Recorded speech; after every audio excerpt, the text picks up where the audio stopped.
Welcome to Chillin' 101. We hope this video helps. You begin by selecting the exact column or range you want cleaned. This is critical because remove duplicates acts in place. Once selected, make a quick backup copy of the sheet or the range to a new sheet so you can recover data if needed. Then navigate to the Data tab and locate Remove Duplicates. This is the tool you will use now. You're about to run the first actionable step, so confirm the selection before proceeding. Now configure the Remove Duplicates dialog. Choose which columns define a duplicate.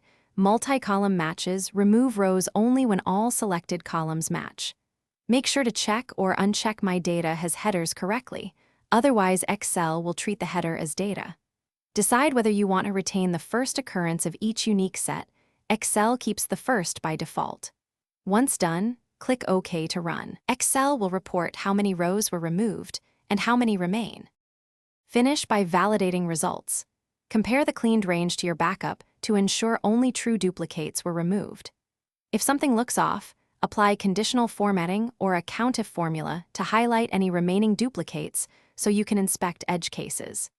If you find mismatches, undo, then rerun Remove Duplicates with different column selections, or use a helper column with a concatenated key formula to force exact matches. One key troubleshooting tip: always keep that backup until you confirm correctness. Thanks for watching. Consider subscribing if we helped you.